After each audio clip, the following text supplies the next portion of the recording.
Bienvenidos a una nueva clase práctica de la materia de Derecho Público. Hoy vamos a dar el trabajo práctico número A o número 1 de la unidad número 7, referida al Poder Legislativo y específicamente a la Cámara de Diputados. Nosotros ya venimos trabajando con estos temas, ya hemos visto dentro de la parte orgánica de la Constitución Nacional a el Poder Legislativo, hablamos de su composición, que está compuesta por una Cámara de Diputados y por una Cámara de Senadores. También vimos cómo se elegían los representantes de cada una de estas cámaras, ¿se acuerdan? La unidad relativa a los sistemas electorales. Y hoy lo que vamos a hacer es trabajar en la parte práctica sobre dos situaciones, una vinculada a un procedimiento de sanción de una ley para ver lo relativo al quórum, qué quórum se necesita, cómo se logra ese quórum, y vamos a ver si en el caso la ley estuvo bien aprobada o no. Y después vamos a hablar sobre los privilegios y las inmunidades con que cuenta la Cámara de Diputados. Voy a comenzar a compartirles el trabajo práctico que teníamos para hoy y también en el aula virtual tienen disponible el reglamento de la Cámara de Diputados que vamos a utilizar también para poder resolver nuestro práctico. Me esperan un segundo, ya comparto.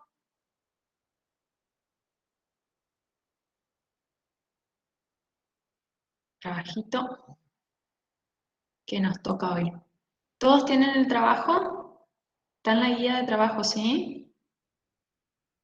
Porque mi compu está un poco lenta. Tengo miedo que se tilde. Voy a intentar compartir y si no, lo van leyendo ustedes. Esperen un ratito a ver si lo logro.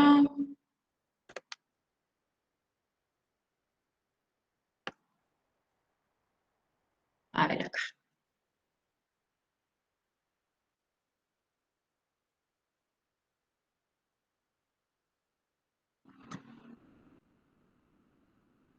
¿Me avisan por favor si lo ven?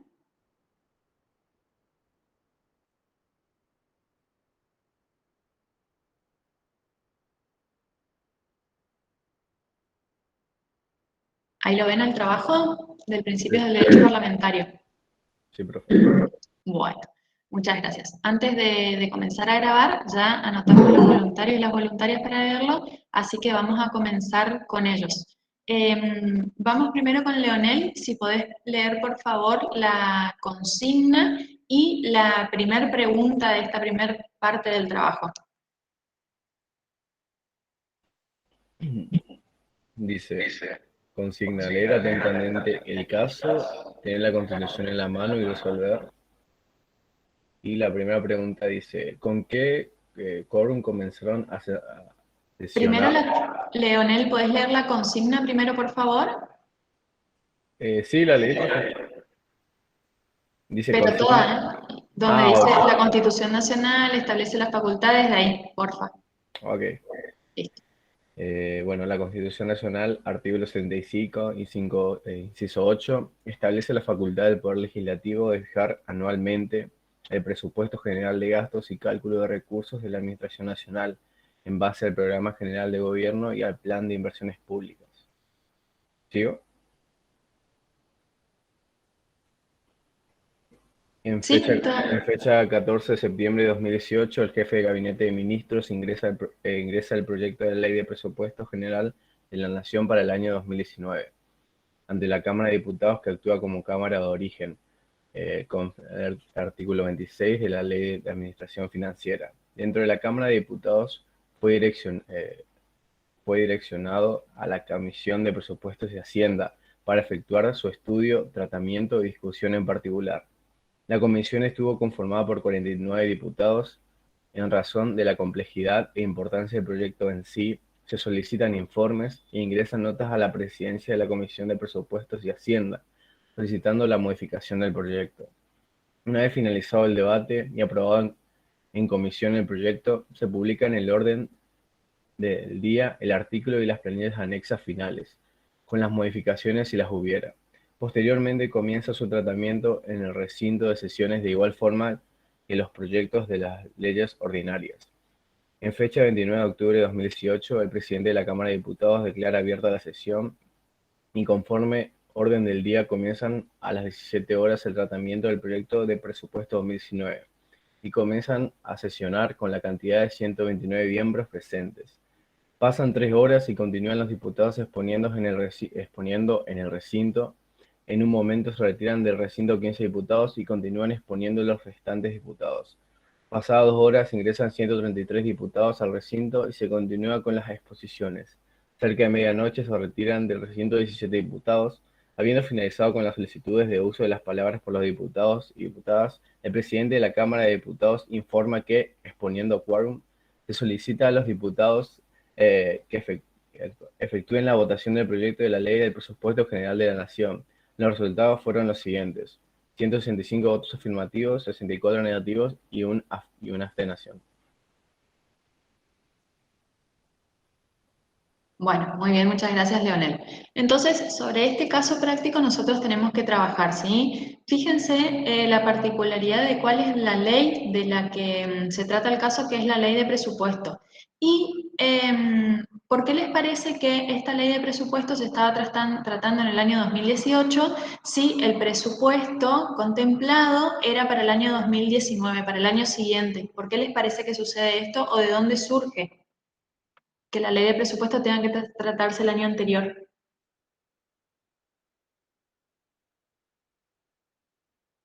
¿Qué les parece? ¿Se podría aprobar en el mismo año la ley de presupuesto para el año en curso? ¿O por qué necesitamos que esté con anterioridad disponible esta ley aprobada o sancionada por el Congreso de la Nación?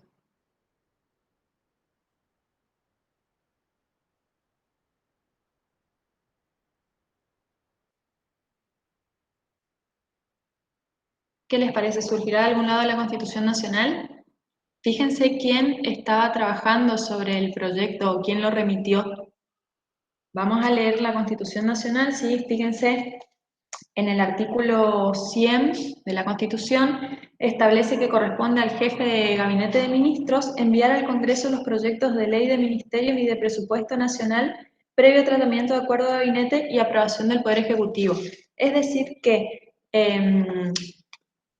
por la Ley de Administración Financiera corresponde a la Administración Central efectuar la proyección de los gastos y de los ingresos que se va a tener para el año siguiente, porque es necesario saber con anticipación con qué presupuesto se va a contar para poder de este modo elaborar las políticas públicas y saber qué dinero vamos a tener para destinar a cada uno de los sectores necesarios para garantizar la marcha del Estado. Tengan en cuenta que en la ley de presupuesto se contemplan todos los ingresos, ya sean impositivos, todas las previsiones presupuestarias se hacen, y también de las erogaciones y los gastos, es decir, no solo los gastos comunes que va a tener la nación, sino también una previsión para los gastos extraordinarios. Entonces, por mandato constitucional, la administración elabora este proyecto de presupuesto y es a través del jefe de gabinete de ministros que tiene que enviarlo para su tratamiento al Congreso de la Nación. Entonces, en este caso que vimos, se trata justamente de un procedimiento para sanción de la ley de presupuesto para el año 2019. Vamos entonces a las preguntas del trabajo práctico. Fíjense qué dice la pregunta número 1. Leonel, ¿la podés leer, por favor? Dice: ¿con qué quórum comenzaron a sesionar en la Cámara de Diputados? ¿Era mayoría suficiente? ¿De dónde surge? Bueno, entonces, ¿qué es el quórum primero? ¿Qué creen que es el quórum o qué vieron en la teoría de qué es el quórum? ¿A qué nos referimos cuando hablamos de quórum en cualquiera de las cámaras, ya sea de diputados o de senadores? La cantidad de gente que se necesitan en cada cámara. Muy bien, ¿y para qué se necesita esa cantidad mínima, Iliana? Para dar comienzo a las sesiones. Perfecto, muy bien. ¿Y hay algún otro tipo de quórum que se necesite para otra cosa más allá de dar inicio a las sesiones? Una vez que yo ya inicié una sesión y que tengo que aprobar un proyecto, ¿se requiere también un quórum o no para su aprobación? ¿Qué les parece? Yo inicio la sesión con un quórum y después se retiran todos los diputados y quedan dos. ¿Esos dos diputados podrían aprobar por sí mismos las leyes o no? No. Exactamente, no. El quórum es, como vos dijiste muy bien, Iliana, para iniciar la sesión es la cantidad mínima de diputados, en este caso, que yo necesito que se encuentren presentes en el recinto para poder abrir la sesión y comenzar a dar tratamiento a un proyecto de ley. Y también voy a tener que tener en cuenta esas mayorías al momento de aprobar el proyecto. Ustedes van a ver a lo largo de la Constitución Nacional que en algunos supuestos se pide simplemente una mayoría simple, o sea, la mitad más uno, más de la mitad, perdón, y en otros casos se requieren otras mayorías, como por ejemplo de 2/3, y que también estas pueden ser o sobre la totalidad de los miembros o solamente sobre los presentes. Entonces ahora sí vamos a la pregunta número 1. Fíjense, ¿qué dice el caso práctico? ¿Cuántos diputados había al momento de inicio de la sesión? 49. Cuando se abrió la sesión había 49. 129. 129 había al inicio. Muy bien, fíjense, los 49 diputados que mencionaron recién son los de la comisión que trató en principio el proyecto de presupuesto. Ahora vamos a ver en el reglamento de la Cámara de Diputados que por mandato constitucional, como dijimos, tenemos una Cámara de Diputados y una de senadores. Pero dentro de las facultades de cada una de esas cámaras está la de dictar sus reglamentos internos. ¿Qué es el reglamento interno? Es el conjunto de las normas que van a regir el funcionamiento y actividad de cada una de las cámaras. Cada cámara tiene su reglamento.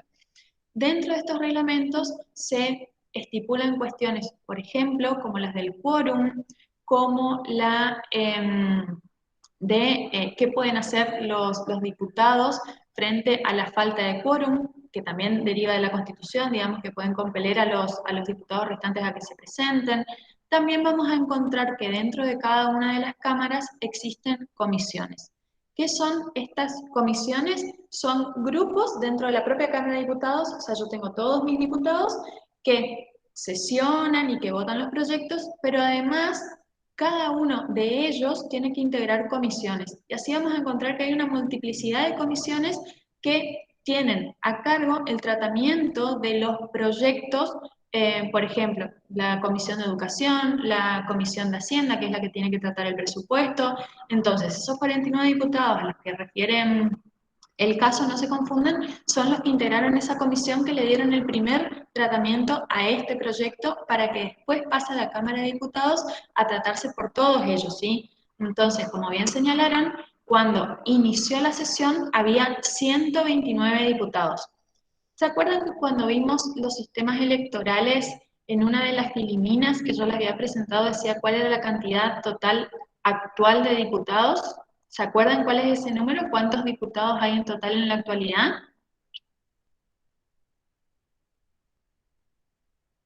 ¿Nadie se acuerda cuántos eran? ¿Se acuerdan que habíamos visto también la relación con la Cámara de Senadores? ¿Sí? Senadores teníamos 72, y habíamos explicado por qué, porque son 3 representantes por cada una de las provincias, en tanto que diputados teníamos muchísimos más. ¿Y por qué? Porque los diputados se eligen en proporción a la población por cada distrito electoral. Cada provincia constituye a tal fin un distrito electoral.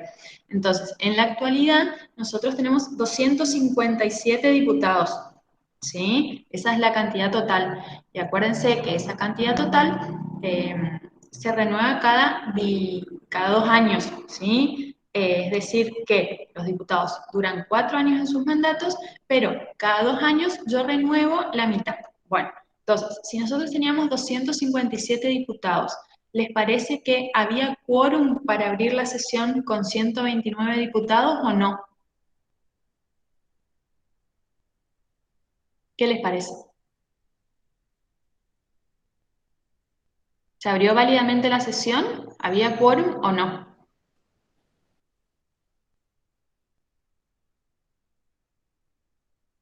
Hoy están callados. Sí. Mucho el día del estudiante. ¿Qué pasó? Vamos, chicos, tenemos que practicar porque falta poco para el examen. Muy bien, Iliana, sí, había quórum. ¿Y por qué? ¿O de dónde surge? No era por más de la mitad. Exactamente. ¿Y qué artículo de la Constitución establece más de la mitad? Ahí les doy una ayuda con el Power. Fíjense el artículo 64 de la Constitución Nacional. Vamos a agarrar un poquito nuestra Constitución. Vamos de nuevo a donde comienza la parte orgánica, ¿se acuerdan? Que trata de el poder legislativo. Ya habíamos dicho que el artículo 44 dice cómo va a estar conformado ese poder legislativo. Después tenemos el primer capítulo que está destinado a la Cámara de Diputados, sigue otro relativo exclusivamente a la Cámara de Senadores y a continuación tenemos disposiciones comunes a ambas cámaras. ¿Qué quiere decir esto? Que estas disposiciones del artículo 63 en adelante me van a servir a mí para aplicar a las dos cámaras, tanto a la de diputados como a la de senadores.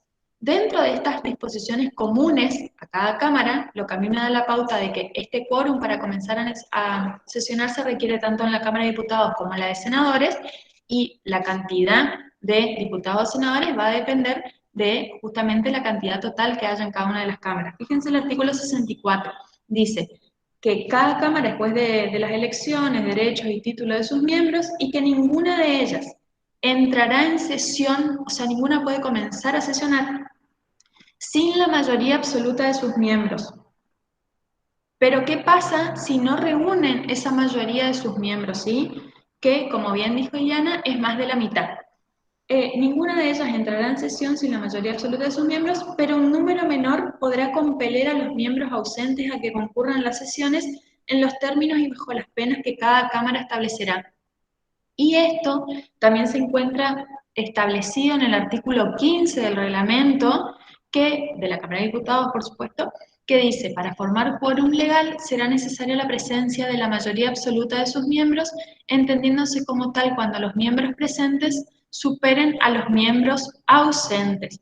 Es decir, que yo necesito, para poder comenzar a sesionar, que la cantidad de miembros presentes supere a la ausente. Como la Cámara de Diputados cuenta en la actualidad con 257 integrantes, con 129 diputados yo puedo comenzar a sesionar porque la cantidad restante son 128. Es decir, que en este caso los presentes superan a los ausentes y por eso hay quórum para comenzar a sesionar. Para que ustedes se den una idea, hay días en que los diputados sesionan, los días que no sesionan hacen otro tipo de trabajo, por ejemplo, se reúnen en las comisiones o presentan proyectos de ley, etc.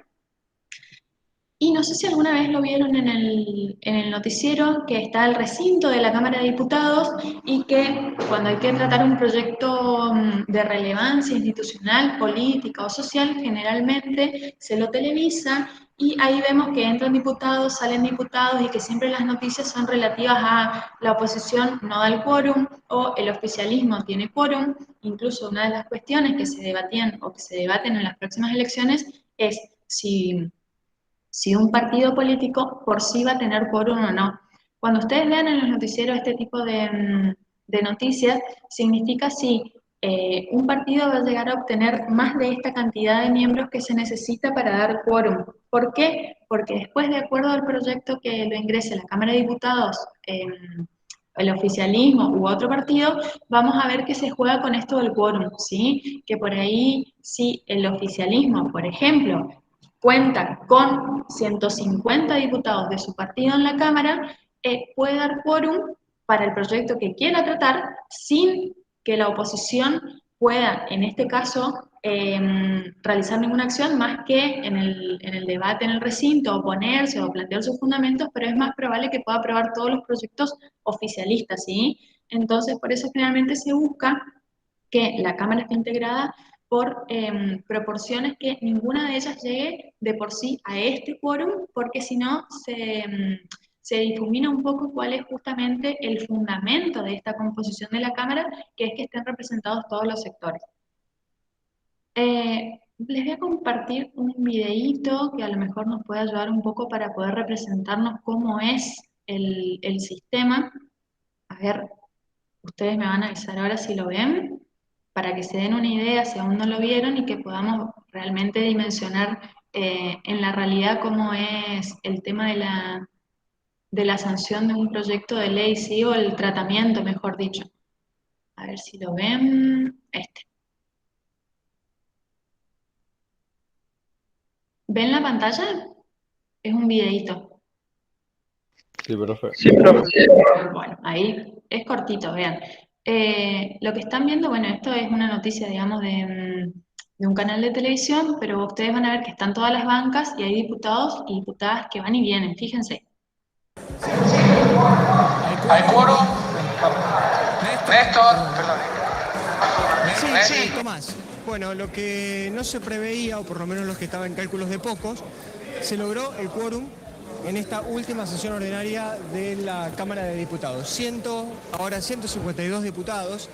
La oposición logró juntar 130 diputados y acaba de bajar el oficialismo. Sí, ahí vemos a que está ahí Agustín Rossi, el presidente del bloque por el Frente de la Díaz Victoria. Bacalari, ahí está Fadel, mira. Está Patricia Fadel, por supuesto. Todavía no habló con Houghton, parece, No, pero se parece- van a cruzar hoy, así que a lo mejor se saluden Seguramente. y aclaren algunas cuestiones. ¿O no? Bueno, varios temas, van a tratar de tratar el tema del presupuesto nuevamente el día de hoy. Bueno, entre varios Tomás. otros temas, ¿no? Néstor, adelante. Sí, no, los temas que se van a plantear hoy, digamos, el tema del presupuesto no está ¿No previsto. está previsto? Perdón. No está previsto que se trate, porque en realidad se necesitan los 2/3 de los presentes y ninguno de los dos, ni el oficialismo ni la oposición, con los diputados sentados pueden conseguir este número, con lo cual se tiene que tratar en comisión para lograr mayoría simple en el recinto con un presupuesto consensuado. Los temas que están previstos para el día de hoy es la suspensión de ejecuciones hipotecarias, la modificación del mínimo no imponible en ganancias para la cuarta categoría y los cambios, el proyecto de cambios para el INDEC, que de alguna manera esto, si se quiere, queda un poco libre.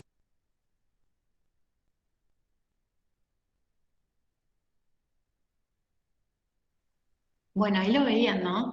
Cómo es las bancas, cómo es el tema del quórum. Fíjense que decía, el oficialismo creo que decía, logró juntar 130 diputados, entonces bajó la oposición. ¿Qué pasa? Justamente juegan con esto del quórum, ¿sí? Es decir, que si hay un partido político o un sector del gobierno, del contragobierno, que logra el quórum, ahí recién se presentan los restantes diputados para comenzar a debatir y tratar los proyectos, ¿sí? Bueno, entonces, en el caso particular que nosotros vimos, como muy bien dijo Iliana, había 100 diputados.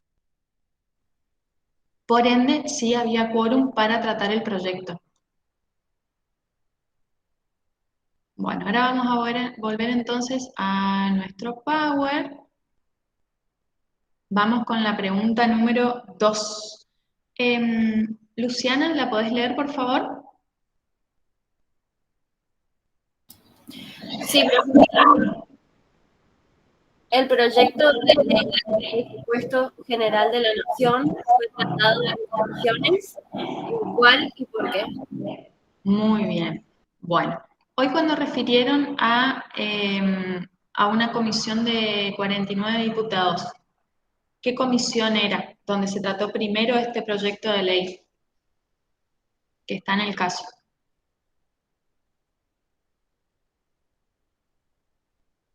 Comisión de Presupuesto y Hacienda. Muy bien. Iliana me parece que se no va a tener ni que ir al parcial si sigue así, chicos. Así que con todo lo que están participando los demás, pónganse las pilas también. Muy bien, la Comisión de Hacienda y Presupuesto. ¿Y por qué les parece que intervino esta comisión y no otra? ¿De dónde surgirá que esta es la comisión que tiene que tratar el presupuesto? ¿Qué les compartí yo en el aula virtual para que tengan hoy? El qué de la Cámara de Diputados, que recién lo nombré también. El reglamento. Exactamente, el reglamento, muy bien. Si pudieron ver el reglamento, véanlo ahora, van a ver que existen numerosas comisiones, como les dije, dentro de la Cámara de Diputados. Y retomando un poco los conceptos que ya venimos dando y hablando sobre cómo es el derecho constitucional, cómo es la organización del poder en nuestro país, y después lo vamos a ver también de la unidad 10 en adelante, en lo relativo al derecho administrativo, ¿se acuerdan que les habías dicho que, a contrario de lo que ocurre en el derecho privado, en el que todo, y nuestra Constitución también lo dice, todo lo que no está prohibido está permitido, cuando hablamos de poderes públicos, justamente el principio es lo contrario. Solamente el poder o uno de los poderes u órganos u entes estatales puede hacer aquello que las convenciones, la Constitución o las leyes le mandan. Entonces, Todo lo relativo al funcionamiento de la Cámara de Diputados lo vamos a encontrar regulado en la Constitución Nacional y a su vez en este reglamento. Y fíjense que el propio reglamento establece, en respuesta a esta pregunta, que en el artículo 65, que la Comisión de Presupuesto y Hacienda es a la que le compete dictaminar sobre el presupuesto general de la Administración y de las reparticiones autárquicas y sobre todo proyecto o solicitud de reforma de leyes tributarias o de sueldos, suministro de Estado, créditos suplementarios, así como en cualquier otro tipo de legislación relacionado con dicha materia. Es decir, que este proyecto de presupuesto se trató en esta Comisión de Presupuesto y Hacienda, no por una cuestión caprichosa, sino porque justamente es el reglamento el que determina cuál de las comisiones va a tener que intervenir en qué tipo de proyectos. Y también podría suceder que la ley de presupuesto se trate conjuntamente en dos comisiones si alguna de las competencias de esas otras comisiones también se encuentra involucrada. ¿Se entendió hasta acá? ¿Me expliqué bien? ¿Por qué interviene esta comisión?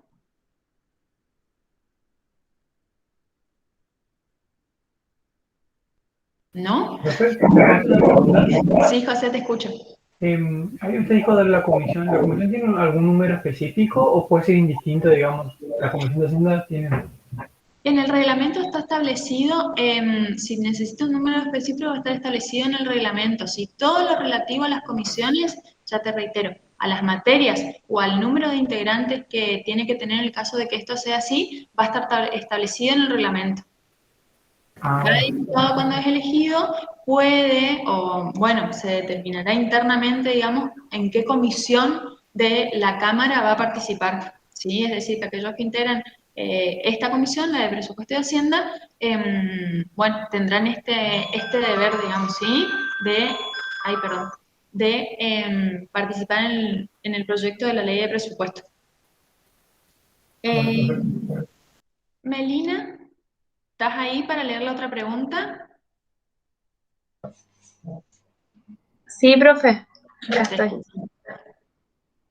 Bueno, dice, ¿durante qué clase de sesiones se llevó a cabo la discusión y aprobación de la Ley de Presupuesto General de la Nación?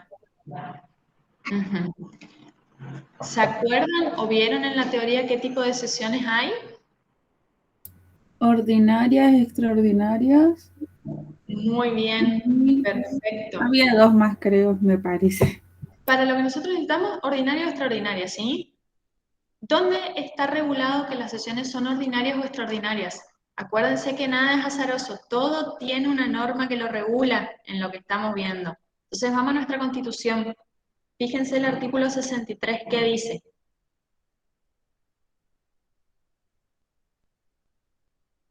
¿Alguien puede leerlo?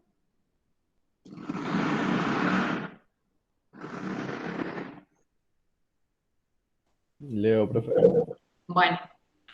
Dice, ambas cámaras se reunirán por sí mismas en sesiones ordinarias todos los años, desde el 1 de marzo hasta el 30 de noviembre. Pueden también ser convocadas extraordinariamente por el presidente de la Nación o prorrogadas sus sesiones.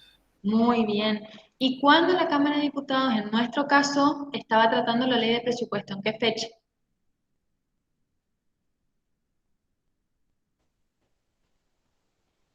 ¿29 del 2018. Muy bien, entonces, ¿qué sesiones sería? ¿Ordinaria o extraordinaria? ¿Ordinaria?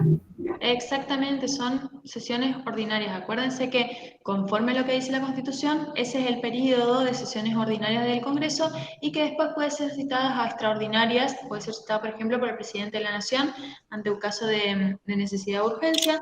Pueden convocarse también cuando hay un DNU, digamos, y es lindo, si lo pueden ver en alguna oportunidad, la apertura de las sesiones ordinarias que hace el presidente de la Nación es bastante interesante, ¿sí? Pero bueno, en conclusión, la Cámara de Diputados sesiona ordinariamente entre el mes de marzo, ¿sí? El 1 de marzo y el 30 de noviembre. Ya, entonces, en este caso, la ley de presupuesto fue tratada dentro del periodo de las sesiones ordinarias. Esta pregunta no revestía mayor complejidad. Y por último, a Luciana Suárez, esta vez, ¿Podés leer, por favor, la pregunta número 4? Sí, dice, conforme los resultados obtenidos en la votación de los diputados, ¿fue correctamente aprobada la Ley de Presupuesto General de la Nación? ¿Se corresponde con la mayoría requerida en estos casos? Bueno. Vieron que durante el desarrollo del caso vimos que primero había una cantidad de diputados, que se abrió la sesión, empezaron a sesionar con 129. Fíjense que después dice que pasaron las horas y se retiraron 15 del recinto, vayan restando. Teníamos 129, se retiraron 15. Pasadas 2 horas ingresan 133 diputados al recinto y siguen con las exposiciones. Tengan en cuenta que a veces los debates parlamentarios son muy largos y llevan muchas horas realmente. Entonces ustedes van a ver que no es que los diputados y diputadas están sentados la totalidad de horas que dura la sesión, que a veces son 10, 12 horas, sino que durante su desarrollo vamos a ver algunos que se levantan, otros que vuelven, otros que se van un rato a su oficina y así se va produciendo un movimiento de diputados y diputadas durante todo el transcurso de la sesión. Entonces, en este caso, reiteramos, habíamos arrancado con 129, después se retiraron 15, pasadas unas horas volvieron a ingresar 133 y cerca de la medianoche, fíjense el horario, se retiraron 17 más. ¿Cuántos diputados tenemos hasta ahí? Al final igual nos dicen. ¿Cuántos hay en total presentes? 230. Bueno, 230. Y de esos 230, ¿cuántos votos afirmativos hubo? 160. 164, ¿sí? ¿Qué más nos dice? ¿Cuántos negativos hubo? 64. Y una abstención, ¿sí? Fíjense en el videito que yo les mostré, ahora lo vamos a ver de nuevo en otro video, que hay un tablero electrónico en la Cámara donde se van computando el quórum inicial de diputados. Fíjense que ahora lo vamos a ver igual. Arriba de todo dice cuántos diputados presentes había y cuántos ausentes. Y después también, como se va haciendo el voto electrónico, también se va computando en esa pizarra cómo van las cantidades de votos afirmativos, votos negativos y abstenciones. Entonces, en este caso, ¿ustedes creen que se aprobó correctamente el proyecto o no? ¿Qué les parece?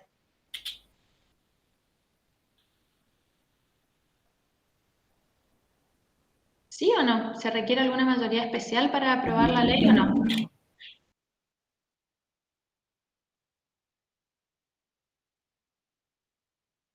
¿No era que tenía que estar los 2/3 partes presentes, algo así? Eso decían en el video nomás porque nos había tratado en comisión antes, pero no era para la aprobación. Por eso le digo, no se confundan los quórum. Vos muy bien hoy lo señalaste cuando empezamos la clase. Un quórum es para comenzar a sesionar y otro para aprobar el proyecto. Les voy a dar una pista porque la respuesta no está tan fácil. Lo relativo a la ley de presupuesto se encuentra regulado en la Constitución, en el artículo que leímos, pero también en una ley que es la ley 24.156. Esta ley 24.156 es la ley de administración financiera. Nosotros la vamos a ver muy bien en una unidad de derecho administrativo, porque vamos a ver también cuál es el órgano que establece la ley, ¿sí? Y qué funciones tiene. Por eso les voy a dar la respuesta a esta, porque si no tenían a mano esa ley, es difícil responderla. Fíjense, en el artículo 26, la ley 24.156 establece que el Poder Ejecutivo Nacional presentará el proyecto de ley de presupuesto a la Cámara de Diputados antes del 15 de septiembre del año anterior, pero no se establece, digamos, ningún quórum especial.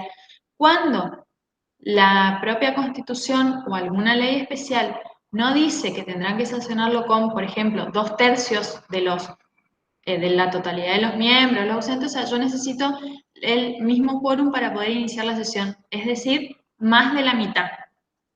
Y ojo con esto porque puede traer confusión. Cuando hablamos de más de la mitad no quiere decir la mitad más uno. No estamos hablando de Boca ahora.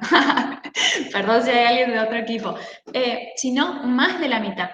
Porque fíjense, por ejemplo, cuando nosotros vimos que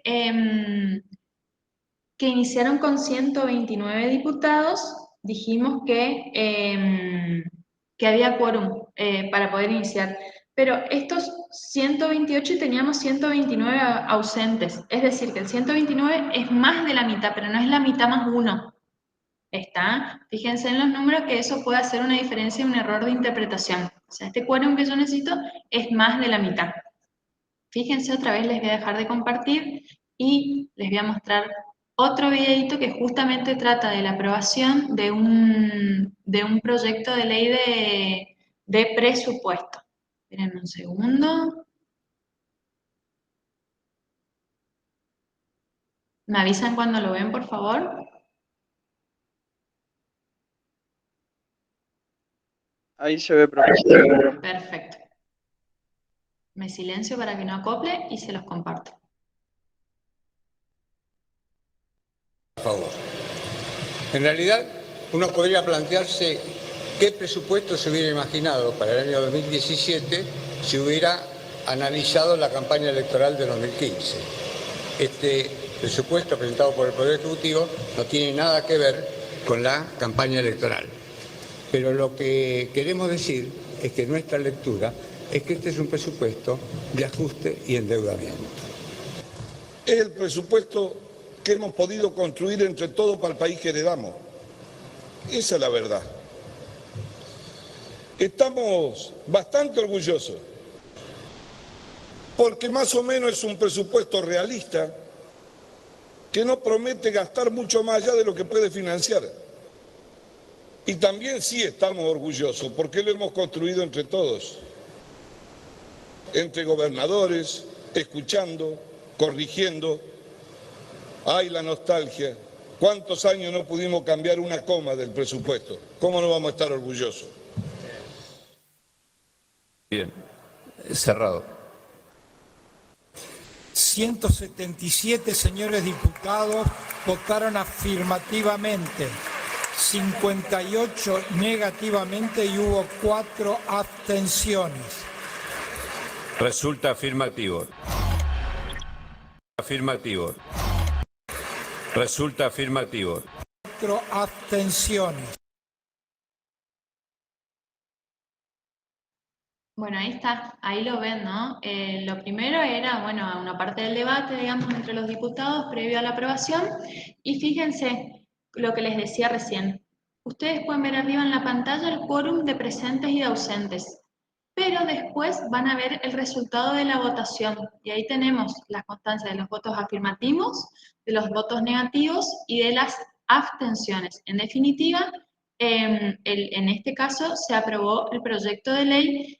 ¿Y qué decía? ¿A dónde pasa el proyecto de ley una vez que está aprobado en la Cámara de Diputados? Ya, este proyecto de ley aprobado, ¿ya se convierte en ley? ¿O le falta un paso más? ¿Qué les parece? ¿Pasar por la Cámara de Senadores? Perfecto, muy bien. Fíjense que vamos a ver también en la segunda parte de esta unidad número 7 que hay proyectos que solamente pueden iniciarse en una de las cámaras y hay proyectos que pueden iniciarse en cualquiera de ellas.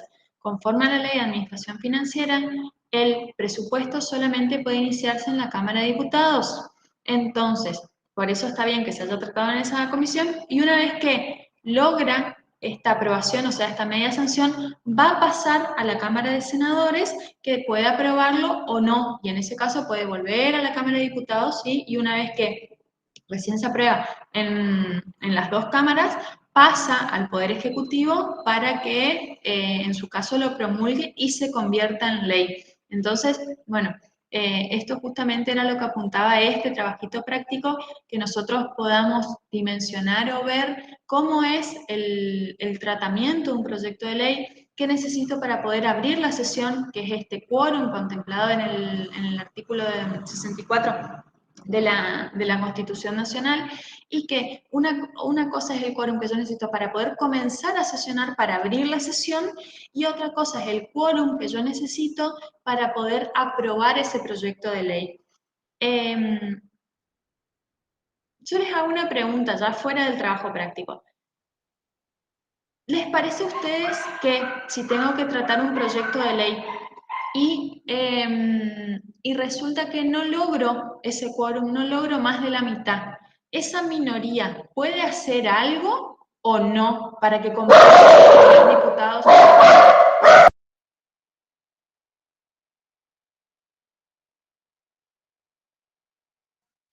Ay, perdón, acá hay un griterío.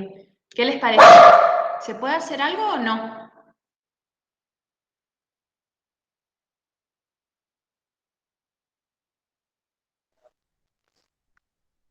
Y como no se aprobó en ese momento, ¿pueden presentarlo pasado un periodo de tiempo otra vez?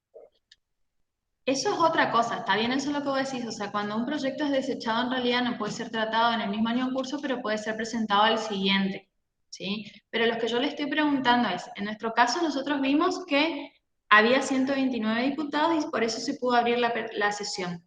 Pero ¿qué hubiera pasado si había 80 diputados? 80 diputados, pongamos, del partido A y todos los restantes son del partido B. Y este partido B no quiere dar quórum para tratar un proyecto de ley, que es lo que generalmente sucede. Esta minoría tendría que conformarse y resignarse y decir, bueno, este proyecto no va a ser poder tratado democráticamente porque el partido opositor no presenta quórum o tiene alguna facultad. ¿Qué les parece a ustedes desde la lógica? ¿La minoría se tiene que sentar de brazos cruzados o será que tiene alguna herramienta para poder compeler a estos otros diputados a que se presenten?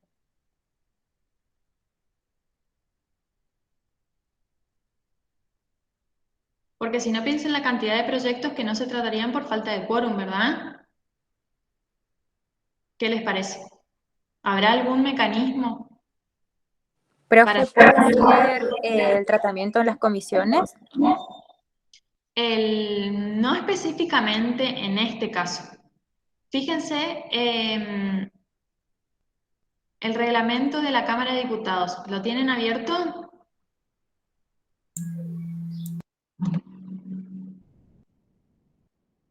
El que les compartí en el aula virtual. Profe, Sí, te escucho. hay el artículo 178 que dice que debiendo levantarse la sesión porque no, dice, de no haberse obtenerse el quórum, se cerrará el debate y será imposible la votación, según el artículo 150. Y después dice, debido a levantarse la sesión, para evitarlo, la Cámara podrá no consentir que un legislador se retire del recinto, que es el artículo 178, ¿puede ser? Muy bien, Luciana. Eso podría ser en el caso de que yo tengo a mis 129 diputados, inicié la sesión, pero vieron que yo les dije que en el curso de la sesión puede suceder que los diputados o diputadas se levanten, vayan, vengan, etcétera, ¿sí? Porque son muchas horas. Pero lo que vos estás diciendo, que está muy bien lo que señalás y que está buena tu aclaración para que a ustedes les quede claro, es que cuando hay que votar, sí o sí yo tengo que tener ese mínimo quórum necesario requerido también, y a eso apuntan los artículos que vos estás leyendo. Si en este caso, por ejemplo, que vimos, había 120 diputados y después de las idas y venidas, al momento de la votación, quedaban nada más que 100, yo no puedo votar y se aplican los artículos que vos recién leíste. Pero yo la pregunta que les estoy haciendo es qué sucede si para poder, nunca puedo abrir la sesión porque no tengo el quórum necesario para poder abrir la sesión directamente. Es decir, no es el caso de que ya hubo quórum, yo abrí la sesión, tratamos el proyecto y se retiran diputados para el momento de la votación, sino que directamente no se presentan al recinto. ¿Habrá alguna herramienta para hacerlos compeler o aplicarle una sanción para que esos diputados se presenten o no?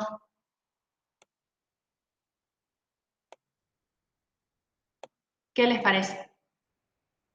Profe, hay el artículo 26 habla de la nómina de asistencia en caso de falta de quórum. Y ahí dice, ¿puedo leerlo? Sí, perfecto, sí, porque por ahí va. Dice, toda vez que por falta de quórum no pudiese haber sesión, la Secretaría hará publicar los nombres de los asistentes y de los inasistentes, expresando si la falta ha sido con aviso o sin él.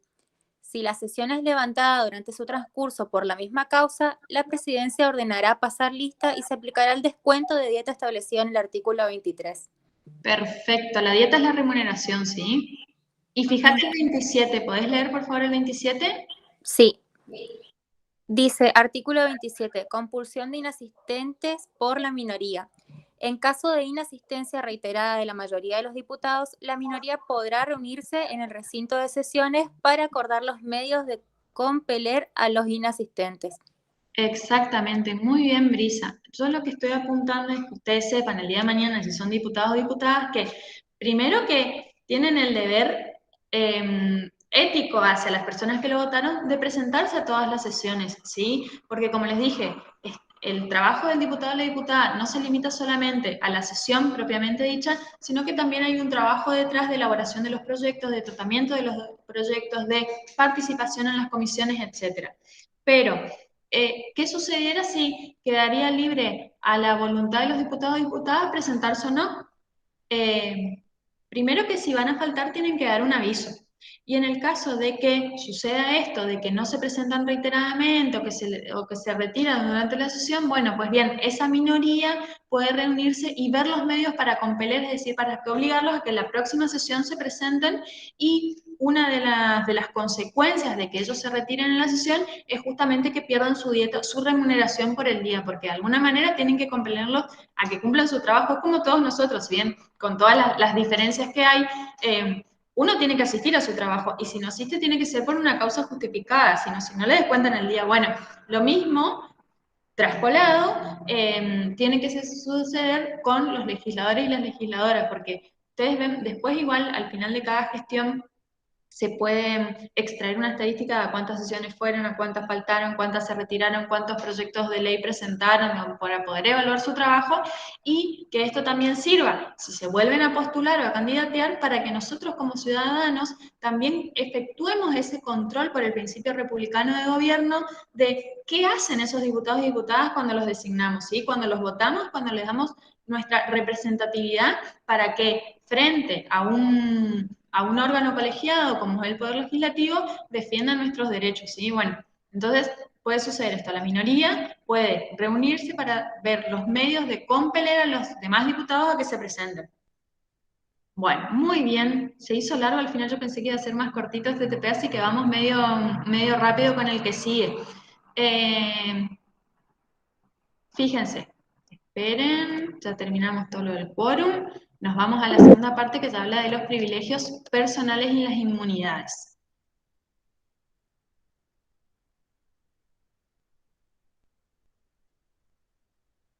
Fíjense, en este caso nosotros tenemos que leer detenidamente los casos prácticos, tener siempre la Constitución a mano, no se olviden, y contestar estas preguntas. Tenemos varios casos. Fíjense el caso número 1, dice: en una sesión de la Cámara de Diputados, supónganse recién lo que vieron de la sesión de los diputados que estaban opinando, supongan que uno de ellos toma la palabra y al defender un proyecto de ley, en su discurso agravia y acusa de la comisión de un delito a una diputada de la oposición. Esta actitud obviamente que genera el rechazo de todo el arco opositor, que pidió sanciones al diputado ofensor. Entonces, partamos de esta premisa. En una sesión, un diputado, exponiendo sus fundamentos, agrede verbalmente a otra diputada y la acusa de cometer un delito. Pongan en mente lo que ustedes vieron hoy en la clase de teoría de los privilegios y las inmunidades, ¿sí? Entonces, las preguntas que tenemos que contestar son: ¿este diputado puede ser interrogado judicialmente por las opiniones que emita desempeñando su mandato de legislador? ¿Qué les parece? El artículo 68 dice que no pueden ser acusados, interrogados judicialmente ni molestados por las opiniones o discursos que emiten desempeñando su función de legisladores. Perfectamente, Luciana. Es tal cual lo que vos decís y como lo dice ese artículo. Los diputados en ejercicio de sus funciones no pueden ser, fíjense, interrogados, y ahí estaba la trampa de la pregunta, judicialmente por las ideas o palabras que viertan en el ejercicio de su función. Y ¿A qué les parece que apunta esta garantía y por qué los diputados no pueden ser molestados en el ejercicio de su función? ¿Qué les parece que busca esta garantía o este privilegio que tienen los diputados? Darles una especie de inmunidad, pero ¿para qué? ¿Por qué? Para que se puedan expresar libremente. Exactamente, hace la independencia, la jerarquía, justamente lo que se busca en la Cámara de Diputados. ¿Qué buscamos? Que haya un debate, que haya un confronte, que haya intercambio de ideas y en base a eso salgan las leyes que nos van a regir a todos nosotros. Entonces, si se permitiera que cualquier diputado o diputada pueda ser interpelado judicialmente por cada una de las ideas que vuelca en el marco del recinto, realmente no se estaría cumpliendo con esta garantía o este privilegio que tiene que tener este órgano colegiado, ¿sí? Muy bien, es justamente por eso. Fíjense lo que dice la pregunta número 2. ¿Puede la Cámara de Diputados sancionar al diputado Bernardo Alberto Housay por los dichos vertidos en el recinto? ¿Qué les parece? Ahora ya no estamos hablando del Poder Judicial, estamos hablando de la propia Cámara de Diputados. ¿Ustedes creen que puede sancionarlo o no por lo que dijo en ofensa a otra diputada? Creo que puede ser que sí, porque tiene, o sea, si hace un abuso de esa libertad de expresión, podrían sancionarlo o no. Exactamente, muy bien. El reglamento, los propios reglamentos, en este caso nosotros estamos tratando de Cámara de Diputados, esperen que se me frenó el power, perdón,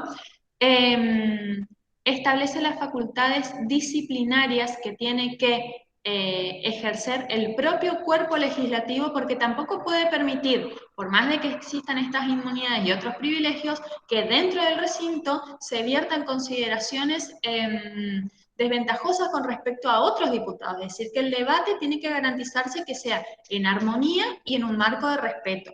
En el caso de que esto no suceda, sí, los diputados, los propios diputados, pueden sancionar, pedir que se rectifique. Existen diversos modos, digamos, de aplicar estas facultades disciplinarias, están todas contempladas en el reglamento, pero está perfecta esta distinción que nosotros tenemos que tener en claro.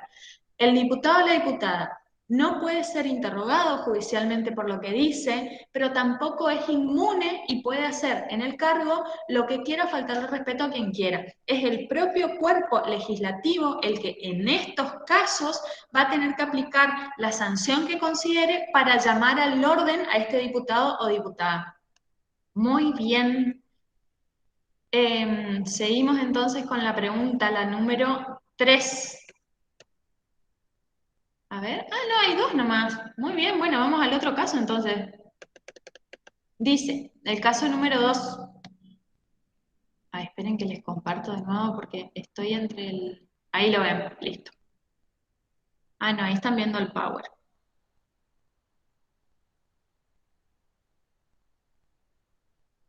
Vamos a dejar de presentar esto y volvemos al caso por si alguien no puede tenerla ahí a mano o está con el celu.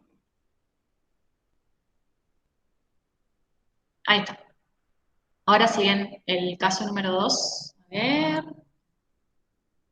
Ahora sí. Bueno, dice, el diputado Milton Friedman del partido Estabilización Política, en oportunidad de ser funcionario del Ministerio de Relaciones Exteriores de la Nación, fue acusado por el delito de presunta malversación de caudales públicos y asociación ilícita, y llevado a juicio. O sea, alguien que ahora es diputado, antes ejercía un cargo en el Ministerio de Relaciones Exteriores de la Nación, o sea, dentro de la administración, y fue acusado por el delito de presunta malversación de caudales públicos y asociación ilícita, y lo llevaron a juicio. Dice, la jueza federal, doctora Claudia Novadía, lo procesó, y en el marco de dicha causa penal, procedió a su detención. Ahora vamos con las preguntas. ¿Les parece que fue correcta la orden dada por la juez interviniente? ¿Qué les parece en este caso? Profe, Sí. dice que no, porque en el artículo 69 dice que ningún miembro del Congreso puede ser arrestado o detenido, pero existe la excepción de que puede ser arrestado si es sorprendido infraganti. lo cual no aclara en el caso. Muy bien. Fíjense, ¿este caso en qué difiere del anterior, básicamente? En los dos, digamos, se hablaba de un proceso judicial, ¿sí? O sea, la pregunta anterior nos decía si puede ser interrogado judicialmente. En este caso hay un caso judicial. Pero ¿cuál es la diferencia entre uno y otro? ¿El otro diputado en qué marco había vertido esas acusaciones contra otra diputada?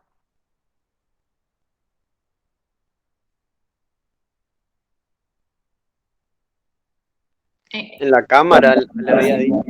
Ejerciendo sus funciones de diputado, muy bien. Y en este caso que estamos viendo, ¿el delito lo cometió siendo diputado o lo cometió antes?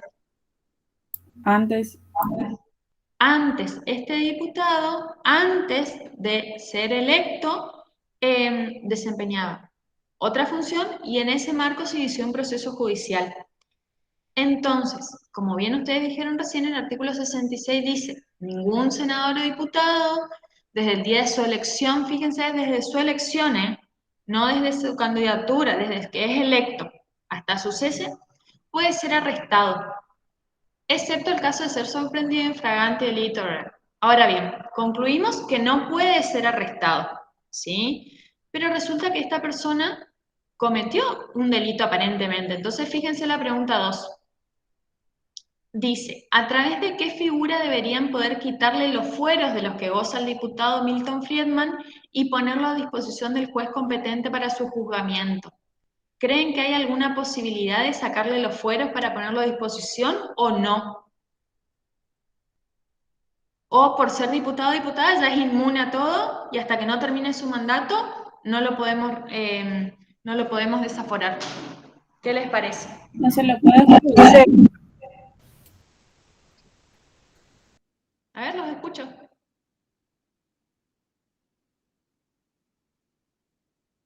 ¿Qué dice el artículo 70 de la Constitución Nacional? A ver. Vamos uno más.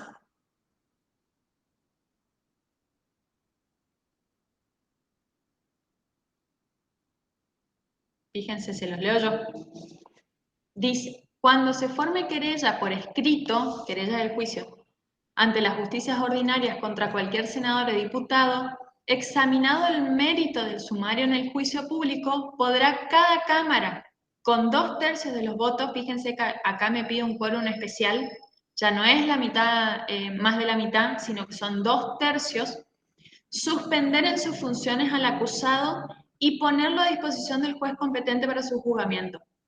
Es decir, que en este caso sí se podría, pero hay que seguir este procedimiento que es el de desafueros y que justamente está regulado en la ley 25.320, ¿sí? Entonces, no podrían la juez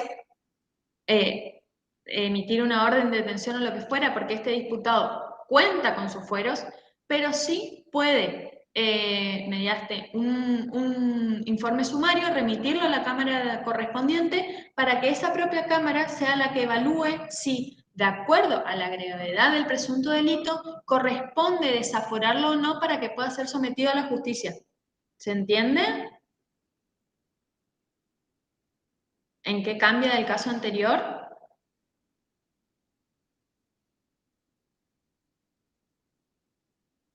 ¿Me quedé tirada o me están siguiendo? Porque por ahí queda ahí que no sé si estoy o no estoy. ¿Se entiende? ¿Podría explicarlo? Sí, mira, vamos a hacerlo así. Vamos a ir con la pregunta que sigue y van a entender mejor. Fíjense. En este caso el diputado estaba en funciones, pero resulta que se inició un proceso judicial por un delito que cometió antes de asumir. Es decir, que el delito que se le imputa no tiene relación con el ejercicio de su función como diputado o diputada. Pero ¿qué pasa? Desde que es electo este diputado o diputada, cuenta con lo que se denominan los fueros. ¿Qué son los fueros? Justamente lo que ustedes dijeron. Es un privilegio o una inmunidad de que no puede ser juzgado mientras se encuentra en el cargo de diputado o de senador. Entonces, en estos casos, el Poder Judicial tiene que pedir algo que para que entiendan, se asimila como una autorización del cuerpo al cual el diputado, senador o senadora pertenezca, que es el desafueros. En concordancia con lo que dice el artículo 70 de la Constitución Nacional, nosotros encontramos esta ley que es la ley 25.330. Esperen que les copio el enlace en la mensajería para que la puedan abrir. Esta ley es la ley de fueros y establece justamente cuál es el procedimiento que tiene que seguir en la Cámara para que puedan desaforar a este diputado, es decir, quitarle esa inmunidad que tiene para que pueda ser juzgado en un proceso judicial por un delito que cometió fuera del ejercicio de sus funciones. Entonces, esta ley nos dice que el Senado y la Cámara de Diputados sancionan esta ley que dice, cuando por parte de un juez se abre una causa penal en la que se impute la comisión de un delito a un legislador, funcionario o magistrado sujeto a desafuero, remoción o juicio político, el tribunal competente seguirá adelante con el procedimiento hasta su conclusión. El llamado a indagatoria no se considera medida restrictiva de la libertad, pero en el caso de que el legislador, en lo que nos interesa, no concurriera a prestarla, el tribunal deberá solicitar su desafuero, remoción o juicio. ¿Sí? Es decir, que el juicio puede seguir, pero lo que no pueden hacer es sancionarlo, ¿sí? Entonces dice, el tribunal solicitará al órgano que corresponda el desafuero, acompañando al pedido las copias de las actuaciones labradas, o sea, del expediente judicial, ¿sí? Expresando las razones que justifiquen la medida. Es decir, que el juez le tiene que explicar, en este caso a la Cámara de Diputados, por qué lo quiere desaforar. Fíjense qué delito era el que se le imputaba. Entonces el juez puede decir, de acuerdo a la gravedad del hecho que se le imputa, a que fue cometido en ejercicio de una función pública, a que todas las pruebas que recabé hasta el momento indican que posiblemente esta persona cometió ese delito que se está investigando, porque acuérdense del principio de inocencia también consagrado en la Constitución Nacional, que nada, se presume que todos somos inocentes hasta que se demuestre lo contrario, ¿sí? Pero en este caso el juez puede decir a la jueza, las pruebas que tengo recabadas hasta el momento me hacen pensar que existen fuertes elementos de convicción para considerar que esta persona realmente cometió ese delito. Entonces, con todo eso, el juez o la jueza elabora un informe que remite en este caso a la Cámara de Diputados. Y es la Cámara de Diputados, en este supuesto, la que tiene que decidir si procede al desafuero o no, y en su caso comunicarle al juez para que lo desafuere y para que justamente pueda juzgarlo, ¿sí? Entonces, el artículo 70 de la Constitución Nacional, en concordancia con la ley 25.320, establecen cuál es el procedimiento, que es este que les expliqué, para poder desaforar, quitarle a un diputado los fueros, esas inmunidades que tiene, para que pueda dictarse en su caso un fallo en el expediente, porque si no el juez tendrá que esperar a que termine el mandato del legislador o legisladora, ¿sí?